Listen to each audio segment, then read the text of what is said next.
புரட்சித் தலைவர் தன்னுடைய சினிமா வாழ்க்கையில் ஒரு ஜூனியர் ஆர்டிஸ்ட்டாக ஒரு அரசனுக்கு சாமரம் வீசக்கூடிய ஒரு சேவகனாய் இப்படி வந்துட்டுருக்கப்ப சாயா அப்படின்ற ஒரு படத்தில் அவருக்கு ஒரு வாய்ப்பு கிடைக்குது.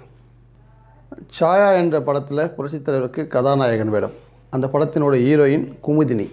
இந்த குமுதினி மடியில் தலை வைத்து படுத்து ஒரு காட்சியை அந்த படத்தின் இயக்குனரும் தயாரிப்பாளரும் எடுத்துக்கொண்டிருக்காங்க.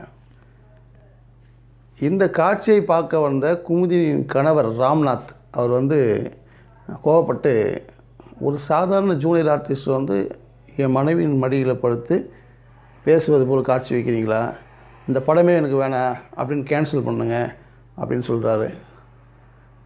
சரின்னு சொல்லிவிட்டு எவ்வளோ ப்ரொடியூசரை டைரக்டர் சொல்லி பார்க்குறாங்க. அவர் அதுக்கு ஒத்துக்கவே இல்லை. உடனே ப்ரொடியூசர் கோவம் சரி கேன்சல்னு சொல்லிவிட்டு ப்ரொடியூசரை கூப்பிட்டு, நீ கவலைப்படாத, இதே கதாநாயகி உங்ககிட்ட வாய்ப்பு கேட்கக்கூடிய சூழ்நிலை வரும் அப்படின்னு சொல்லி அது வரையில் எடுத்த அந்த ஃபிலிம் சூழலெல்லாம் கொளுத்தி போடுறாரு அங்கேயே.